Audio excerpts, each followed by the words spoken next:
Hey, this is Gary Brackett, and welcome to another episode of Success Leaves Clues.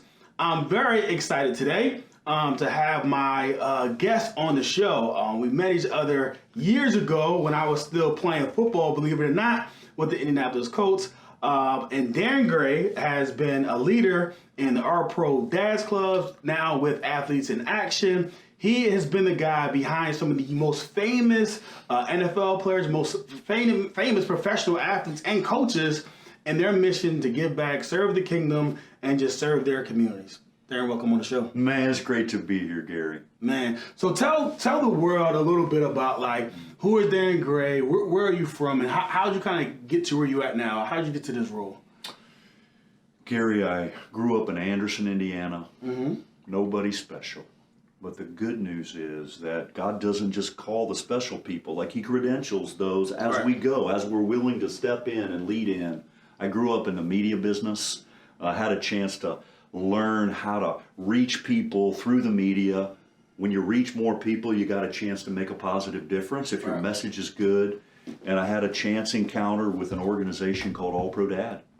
And All-Pro Dad, founded by Tony Dungy and Clyde Christensen, who many of your listeners may be familiar with, had a vision to help bring fatherhood to the forefront across America. And they invited me to come along on the journey. At the time, I was a media executive, and what happened was we became a sponsor of that work.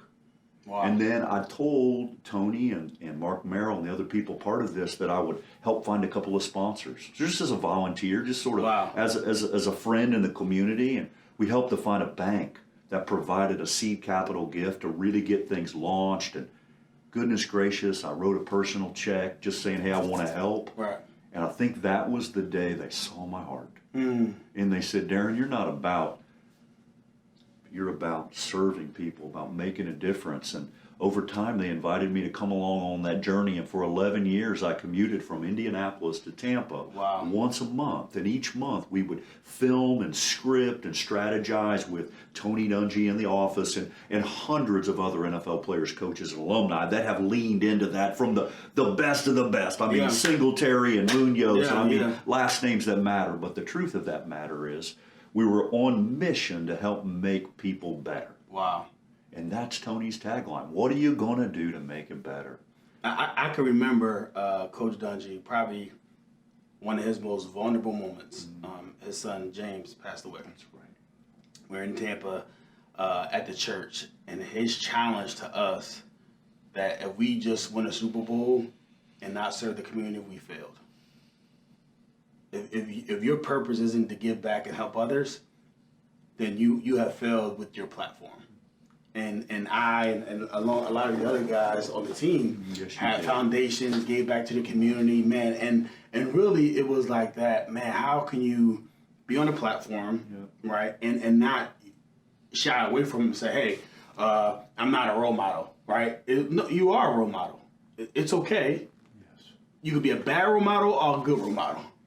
You're nailing it. And I think, so many of us decide to be good role models, and it's folks like yourself that really helps guide the ship. Yeah, behind the scenes, that's right. Because, you needed to be prepared to be at a moment's notice, right, on stage, in any context, to advocate for yourself and for the community, to share with them what you were accomplishing. And so many other guys on your team that did, right, just man after man after man. And the funny thing is, that's not that way on every NFL team. And my vantage point got to be a very unique one because I've worked directly with 20 of the NFL teams running on-turf programming, big media partners, famous people to bring together fathers and kids to help build out this amazing experience called the All-Pro Dad Father and Kids Experience. Now, we've done that all over America, and it's an amazing process. How big is All-Pro Dads now? Just so people can get the scope of the... It's crazy town, but 1,200 chapters come together every month. So think of that as a ginormous Alabama football stadium filled with dads and kids, like to the rafters overflowing, come together every month. But they're doing it in small groups. And quite frankly, that's where life change happens. People think, life change happens on hey, come to the big rally. But, and you might make a decision in a rally, but you actually live it out in the small groups. And the small groups met the aspirational heart of the need of dads to have a role in their kids' school. Wow. And so when we did the research study was done by an amazing group, we found that really what fathers, men of honor and courage that wanted to be present and included in their lives, they wanted to figure out how they could be beloved or esteemed in the eyes of their children. Now think about this. Like that seems pretty obvious. You're like, okay, hey, I want to be loved by my kids, but I literally love and respect. I want to be respected. And the way that they're able to garner that point of respect is by being a chapter leader. Wow. By showing up at 7 o'clock, and on a Tuesday morning every month, first Tuesday or third Friday. Right. And then living that out, and their child then can believe in them and go, not only are you my hero, but you're a hero to the rest of the community that met the aspirational heart of men that were leaders. And then we began connecting. I mean, Ryan Diem runs a chapter in Zionsville. You find guys that then go. Torrey Smith, a wide receiver, called me last week, like, man, I want to start a chapter. And I'm like, okay, you're a leader when you say you are, let's go. But to land this plane, what ended up happening was we began to find the thing that was most needed. Wow. Because, if you're a dad, you need to be a good dad. You do want that love and respect exchange from your child. But what they really needed was to find their role in the community. And what we gave them, Gary, was a chance to know their neighbors. People don't know their neighbors in our society, right? They're polarized, they're separated, but schools is the ecosystem where change happens. And it's amazing when you get to know your neighbors, there's so many commonalities. Come on. We're way more the same than we are different as people. Come on, brother. Right? And the world, the media would want us to be divided, right? To be polarized, where we really had a conversation. Makes good news. Right? What do you like to eat? Pizza? Right? What movies do you, like same movies, same songs, same music. Yeah. Right? We have a few different opinions. Yes. And those are the ones. So it's amazing, what you all are doing to bring communities together. Because I think that's how you grow and you heal. Is by bringing communities together. So that system is going well. It's still based down in Tampa. This month launched a race relation strategy to get families talking about hard topics. Right. Clyde Christensen, Tony Dungy, that's in the marketplace now. That's awesome. But, I got an opportunity 3 years ago to go to Israel, take men that you tackled, literally, men that you played for, Coach Caldwell, absolutely. Right? And to go and be the spiritual guide for that group. And while I was there, I got some downloads. You ever get downloads? You ever have big dreams? God, it syncs up with those big dreams. And God made a way for me to build out a network of several hundred NFL players, coaches, and alumni. Wow. To do it under the auspices of an amazing sports ministry called Athletes in Action. And so I get to shape organizational strategy. I get to live that part of my story, but I also then get to be in relation, right? Just as we're doing today, knowing men that played the game so that we can get the storylines right to impact the people. And when pros are on purpose, right, man, they can create purposefulness for people. And when you're doing that in a youth context, which is my favorite place, how are we going to lift up? How are we going to uplift, right, youth, and then what I call the father deficit disorder. There's just a lot of guys that are checked out. So we just have to insert mentor. We got a positive male role model, coach. And that's what I'm about. That's what my life is about. And I hope that I've been able to do that. I can see you're passionate about it, man. It's amazing just to watch someone fire out about serving, about leading. One common misconception is these men, and I think as a man, right? I think what's his name, Joe. I remember he used to do our chapel as Joe. He was like Coach Dungy's chaplain. I think starts with an E, I believe. But he talks about Joe Ehrman. Come on, he talks man. about the masculinity of a man and these masks that we wear. Yeah. And one of these big things that I'll constantly fight is so many men don't think they should ask for help. And just share with me about some of these men, right? Because if we get down to their core in terms of like what are they vulnerable about, like what are their fears? Because people would think these guys in football, they're gladiators. They're not for anything, but they're men. So what are some of these men like common fears, just about manhood, about being a dad, about serving their communities? Am I good enough? Will I measure up? Can I keep my job? Am I going to get cut? What if I don't make the play? Like when you make your living in pro sports, like it can be hard. A guaranteed contract don't mean no guarantee. Like it's hard. And so when you understand that and you find the freedom by finding joy in the journey, by finding joy in the adventures of that, then you can live from a place of freedom. I call that audience of one. Like you don't serve those other coaches. Audience of one, I mean, you serve God, right? That's really not playing for the world's applause, right? You're playing for the approval of the Most High. Yeah. And so when you get that framework right, it makes it a little bit easier to what I call play free. Right. And so for you, what Joe Ehrman was teaching you and has taught me and I've been with him, he was a great player in his own right for the Baltimore Colts. But he has a system to talk about authentic masculinity because every man needs a guide when it comes to becoming a man.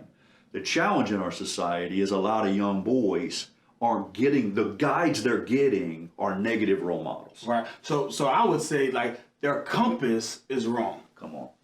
Right. So our compass and how we've been programmed is what North is: success, women, clothes, big houses, social stat, all these things that we've been taught and trained and led to our compass is actually the opposite of what really matters. So global positioning satellites must have 3 pieces of triangulated data to find the geopoint. And what happens is, right, when you don't have an intact family as one of those places where you're getting that good parenting, right, then that GPS makes it much harder to find out where you need to go, where you need to end up to get to that point.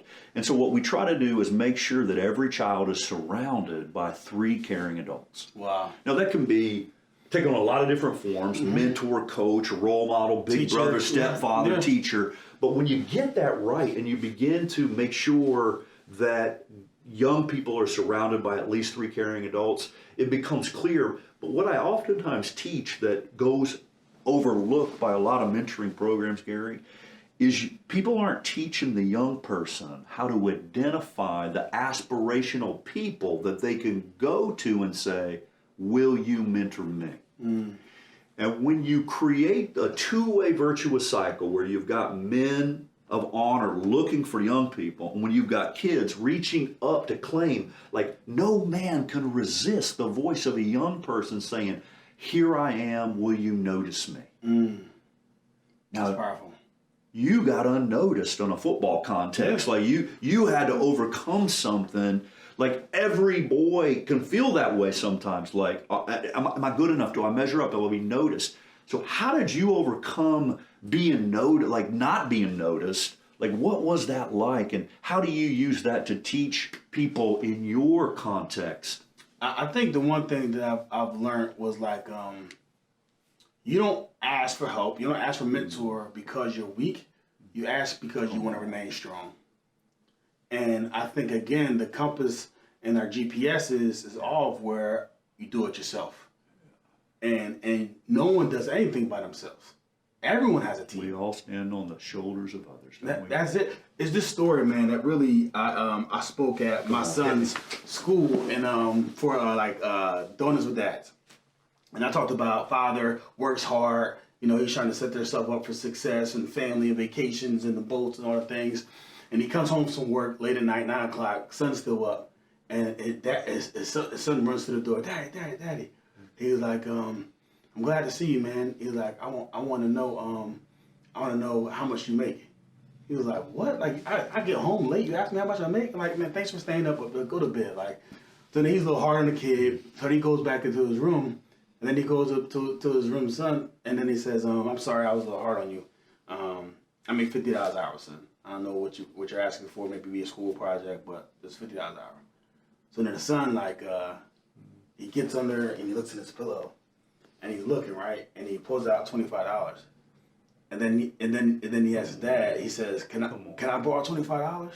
And Dad was like, "Well, that's why you asked me money, so you could ask me for money." So again, Dad walks off like, "I can't believe this dude." So then the dad comes back like, "Man, here goes $25." So then the kid counts out the money, $50. Hey, Dad, here goes $50. Can you come home an hour early on Friday so we can play catch? And it was just like, wow. And again, with the compass and like what we've been trained and taught, like, and for our kids, one of Coach Caldwell's things was like, your best ability is your availability. And I know one of your missions and one of the things that you say is ministry of availability. Biggest part of my job, Gary, is just being present for people. Do you prioritize people? Do you let people know that they matter? Do you invest in the cameraman when you're at a shoot? Do you learn about who's in the room? Do you understand the person that's sitting off to the side that may not feel encouraged that day? That's what we do. Now, when you're doing that with high leverage people, people that actually have platforms and influence, right? They feel the authenticity because we all want to matter. Right. But you can reach millions of people in a day, right? Yeah. Carson Wentz might drop a Instagram post this afternoon about audience of one saying, "Look, this matters," and you go, "Oh goodness!" Like he's on mission for a message that matters. Yeah. So that's the kind of people that I want to be around, to find ways to pour into people so that they can then pour into their communities. So that's what I've been doing for a long time. God put me in a pathway to use the skills that I developed as a young person, because God wastes nothing. Right. Like he taught me. But the thing that you need to know, Gary, is I was the 17th man. I couldn't make my high school basketball team in Anderson, Indiana. Wow. I wasn't good enough. But I would make it to the final cut. And then that last day that I'd go to see the 16 people that got to play on the varsity team. Now, if I would have gone to LaPel or Pendleton, any of those, I'd have played. Yeah. But at Anderson Highland, man, it was just so much. We were playing some ball. The point of that story is, though, my dad said, "Well, what are you going to do? What are you going to do about this? Like, you did not make the team. Your 8th grade year, your 9th grade year, your sophomore year. You don't make it by your sophomore year, like you're done." Yeah. But here's the point. He said, "Why don't we go play on the other side of town at the Wilson's Boys Club? Why don't you go be a part of something else?" And I went and played for a man named Lavelle Wilkerson. I was the only white player on an all-black team. So I'm still part of a thing. Yeah. And I learned, right, how to play tonk. I understood Rapper's Delight. Yeah. All right. I understood what it meant to be a man of honor inside of a system where my whiteness didn't matter. But guess what I was? I was the minority. Right. Minority culture, in majority culture. And that taught me how to be able to relate for the rest of my life to the men that's 70% majority culture black inside the NFL and other places. And it's allowed me some favor to be able to understand what it might be like. Though I'll never know for sure, I can learn, I can grow, and I guarantee you and folks that tune in and become part of the programs that we're hatching in the community to serve youth and make a difference, that we will be culturally clear. We'll make sure to honor people of all skin colors. We'll find ways to make sure that the disadvantaged have a hand up. And we'll find ways to make a positive difference. And you've been doing that kind of work for so many years now, Gary. You're just a real encouragement to me and in the community, not just here in Indianapolis, but that's maybe where it's most visible. Right. But what's that feel like to be that guy and to be able to have significant influence in and around circles, especially around youth development? I think what you're talking about in terms of being on that basketball team, African American at this side of time, is like that context of the 6 and the 9. So if I grow 6 right here on the ground, I'll be standing at a 6 and you'll be looking at a 9.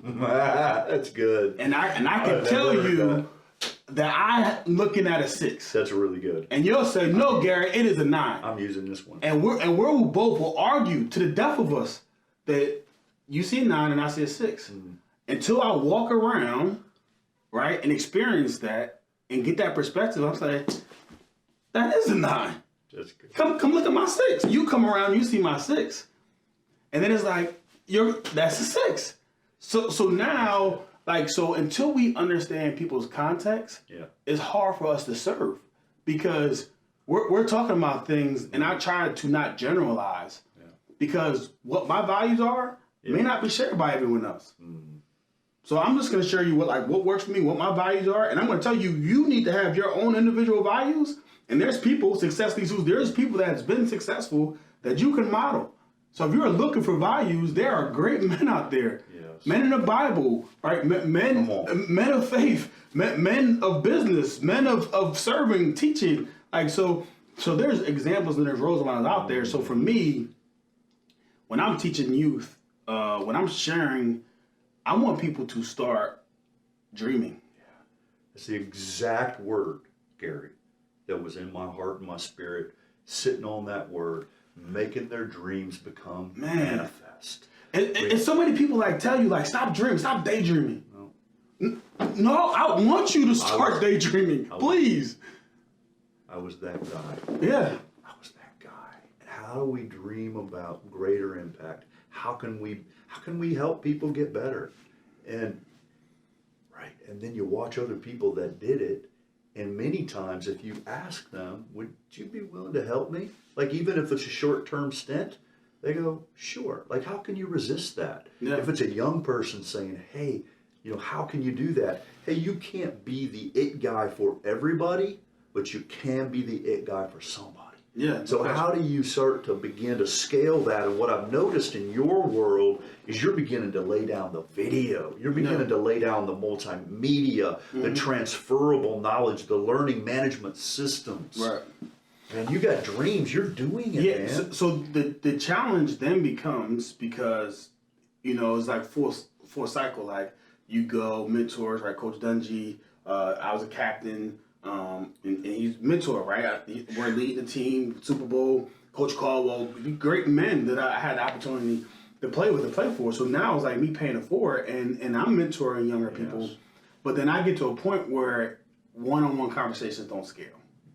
And to have a greater impact, I have to figure out, how do I digitize, how do I put some of these conversations in some of these platforms that could be purchased, that could be scholarship. That's right. But it's like teaching at scale, because a lot of things, my principles, I'm gonna say the same thing. Yeah. And it's like, I want to say it in a way that is edutainment. That's right. That then I can offer it to you, that you can learn from it. And what I'm offering to you for the price of value is so that I can continue to add value. Experience, strength, and hope. Yeah. Right. And you're just bringing it in a way. We got really good at this in the media business, and we were doing it with the sports section. What you guys were doing on Sunday, right? Let's tell that story, because it was a community story, right? And that's amazing, right? February 4th, 2007, 2006 season, Super Bowl championship. Like, the stories that come from that was not just about winning a Super Bowl, right? It was about the journey that y'all did together, right? And about how we can look to that to find inspiration in our own lives, to understand that you all were journeying in your own adventures, and Tony having lost James, right? The complexities of what does this all mean, and how can you support this leader when the leader becomes the person that is supported by the team, and that virtuous cycle, and his commitment to you to tell you with frequency what you do with your platform matters. Community matters. Right. In fact, I've heard him tell the story from the stage many times. He's only gotten really angry out loud with players on one occasion, and it's when two guys from your team miss community appearances. Right. And it's like, he doesn't want to be known that way. He wants to be known for what he is known for, and what you're known for, and what all your teammates, one man right after the next. We could come up with 20 names fast. Yeah. And the point is that, each of them decided that my life is not just about me. It's about we. Yeah. It's amazing. And I had the book back there. I don't want to run and mess up the show, but you wrote a book about just what you talked about, the Jersey effect, that talked about the men that were in the Super Bowl. Coach Dungy's in there, Jeff Saturday, Tariq Glenn, Matt Giordano's in there, Ben Utek is in there, Clyde Christensen, Jim Caldwell. Like you said, 20 guys. I can name them off. Like I know, right? In an instance, the biggest story, because this is like our second time meeting. Darrin and I were working together to help have impacts in the communities. Yeah. But the story you talked about Ben Utek in the second Super Bowl, and I don't believe you won the Super Bowl. Was this the first Super Bowl? No, this was your first Super Bowl. First Super Bowl. So tell that story about Ben Utek and about like how powerful that was, and it's in the book, The Jersey Effect. It is. So Ben Utek was a great contributor on the team, tight end, but most of the time tight ends actually have to block. Yeah. So it's not a glamorous job like everyone thinks, but in Ben's case, right, highly touted, coming out of the University of Minnesota, same place Tony went, got an injury his senior year to his abdominal wall, did not get the phone call. Yeah. Like free agent, right? Ended up getting that phone call after the period was over. Tony and Bill Pullian calling, hey, you want to join the team? Gets on the team. But, man, he's competing against Dallas Clark. I mean, he's competing against some of the best. All-pro, right? So he's finding a way to be a contributor, but he's got a backup role. But he's an amazing guy, 6'7", good-looking guy, married to Miss Minnesota. Like singer. Anyway. All right. So here's the setup. Somebody, but not the marquee. He's not the team captain. Exactly. So anyway, on the week leading up to the Super Bowl, everybody gets the mic in front of them. Mm-hmm. Everybody gets to be like somebody special. If you're on that 53, you're gonna be talking to media outlets. You experience it firsthand. And having just come back from the Super Bowl, man, it's an even bigger circus now than ever before, right? So being part of all of that is really interesting. But the point of this story is, on the day of the Super Bowl, y'all are lined up in the tunnel. Mm-hmm. You're getting ready to run out. Ben's dad, preacher from Minnesota, makes his way down from where they give the parents the seats. You think their parents are all down? No, that's all sponsors down there. Anyway, up there, made his way down to the edge of the tunnel. And as Ben is getting ready to run out with you, Gary, and the rest of your teammates, his dad yells to him. He goes, Ben! Every child knows the voice of his dad if you have one. No doubt. And Ben looks up at his dad and he goes, not now. Wow. Like how Super Bowl Sunday, Super Bowl Sunday, right? And Super Bowl. How does that feel as a dad to have your son go, not now? Point of that is, Ben is like, man, I got to go perform. I got to, no distractions, no excuses, no explanations. Like, I'm even going to give him credit for, trying to think through. I need to stay focused. Dad, love you, man. I'll give you post game. Yeah. Not now. Now, what ended up happening was he went out onto the field and he had what I talk about in the Jersey Effect with Jeff Saturday, calls it a God incident. He has a moment like we're playing for something way bigger. So he has his own God incident. Jeff is somewhere else doing his stretching, having his own, tell all these stories. But then Ben has this moment where he realizes that, man, I need to write this one. I need to correct this one, and I need to do it fast. So here's this big old tight end running back to the way, but his dad had begun to make his way up, and he goes, Dad! And every dad knows the sound of his son's voice. Wow. He heard it, man. Yeah. He comes back down, reaches over the edge. Here's big strapping Ben leaning up. And in that moment, Ben going, Dad, it's because of you. It's all the Little League games. It's all the sports. It's all the extra effort of you pouring into me. This is not about me. This is about us. This is our win. I'm going to go out there now. I'm going to do something. Yeah. And in that moment, you get the heart of the Father that says, look, there is a sonship. The Father trying to pour into his Son to say, you are blessed, you are honored, and the Son receiving that in that virtuous cycle. And how do we give that to every child in the world? How do we find ways to replicate when there isn't an intact family, when there isn't a biological father, because look, this is a challenging world, right? Yeah, There's no divorce, question. there's brokenness, there's all kinds of things. How do we begin to scale the replication of fathering and coaching and meaningful interactions? And that's what I've spent, 20 years trying to kind of think about and hopefully bring to scale. And that little story about Ben, which you can read about in the Jersey Effect, you can pick it up on Amazon.com, simple enough. But the truth of the matter is that there is a part of all of us, right, that needs to be humble, Right. needs to say, this is not about me, Right. and that needs to find a way. Oh yeah, we'll get the clock off. We're gonna go a little bit longer. This is a great conversation, man. This is powerful, man. And the thing about those God incidents and those God moments, they happen often. So many people think the incident has to be like a miracle, or God like turning water into wine, or God parting the Red Sea. They don't think of a God incident of you calling me on a Friday night, 7 o'clock. That's right. And I'm telling you, for me, from now on, it's always a no until it's a yes. Can you do something? Am I getting paid? No or no? Let me explain to you what we're doing. Okay, let me hear it. Oh, okay, you're serving the community. You're helping others. Okay, now I'm interested. Yes. Now let's talk about the date. Now let's see if I'm available.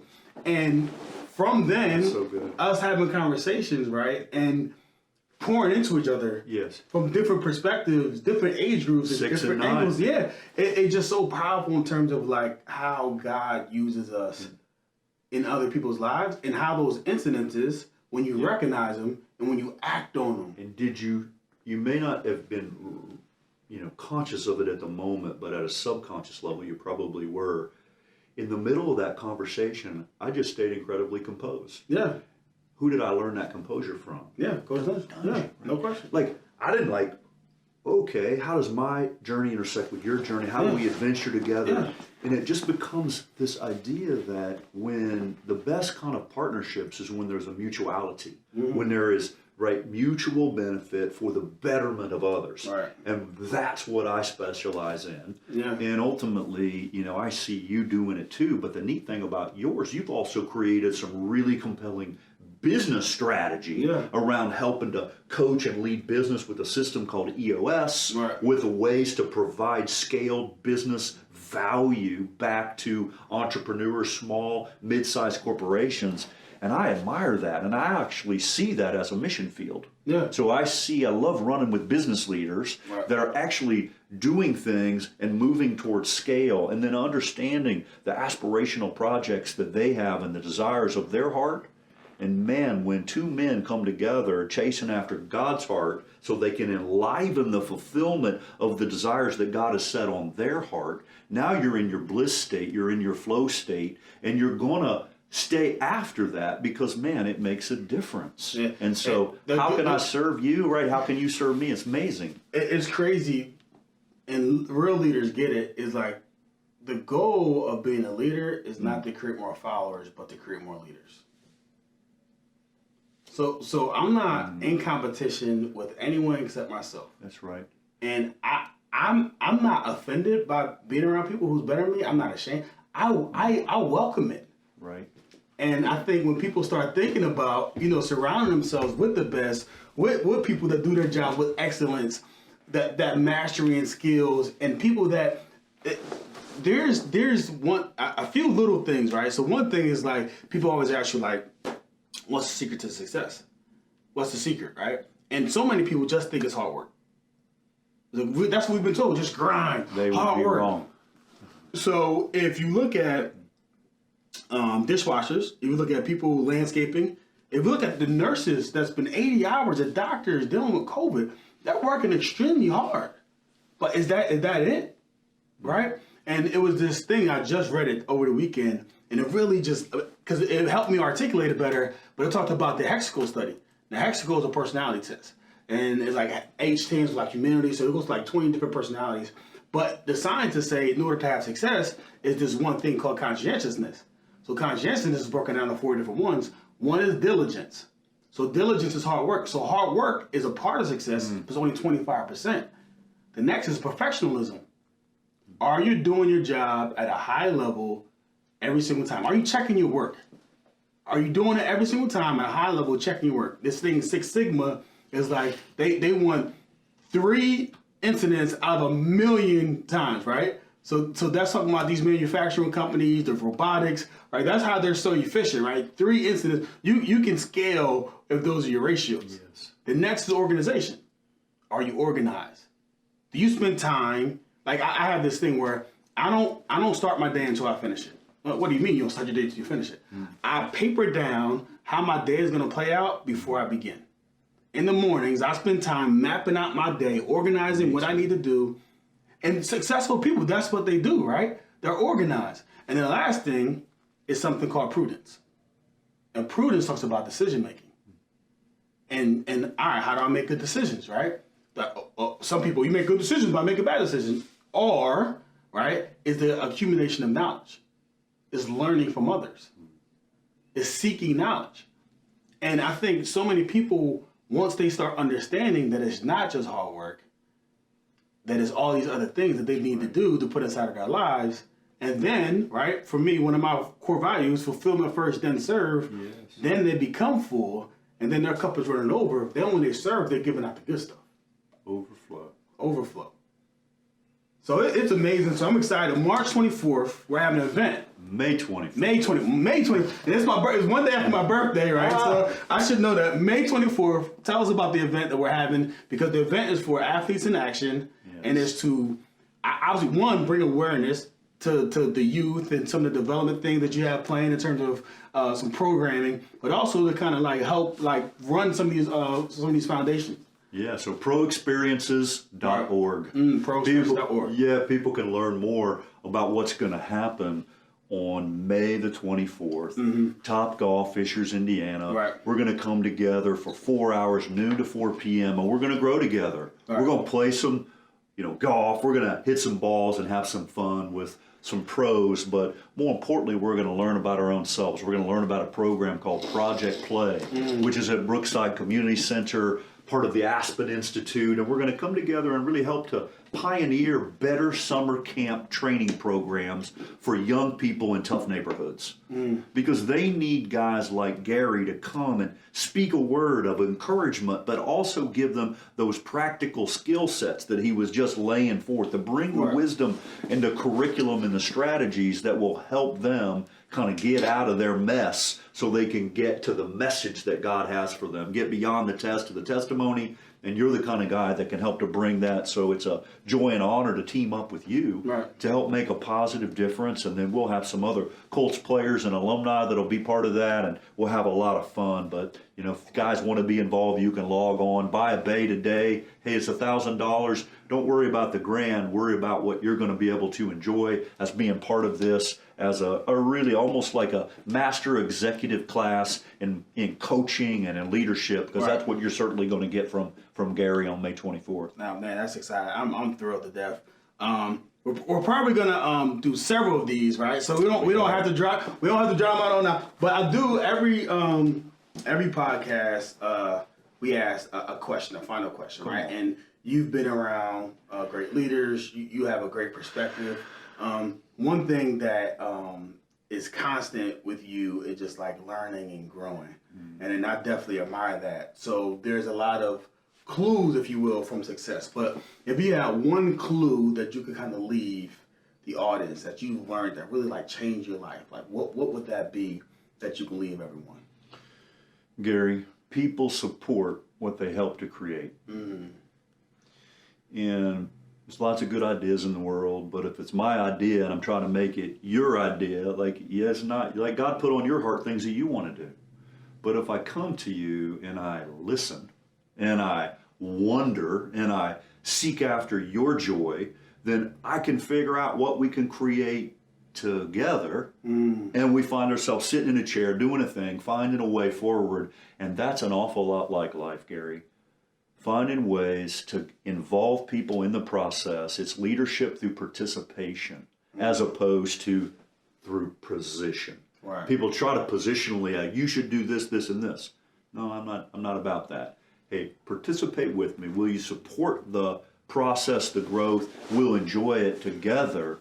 Now it's a whole different encounter, and I really think that's been one of the things that I figured out, probably 2 decades ago. I'm starting to get some clues, and at the time I'm just teaching what I most need to learn. Right. Like, I don't have it figured, I still don't have it figured out, but what if I have learned something along the way, it's to invite people along in that process, and it's more likely they're going to support it if they help to create it. Man, that's amazing. Well, that is great. I think one of the things that I just picked up from there was you don't need a title to be a leader.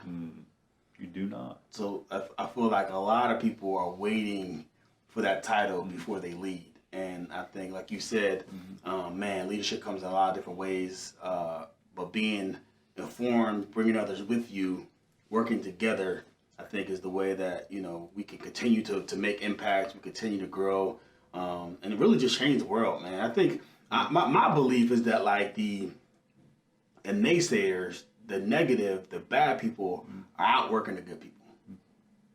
So often seems that way, and I think media exacerbates that because they want to tell a story that bleeds, it leads, and so, okay, I get it, but man, let's be the good storytellers. There's so much good out there. There's so much.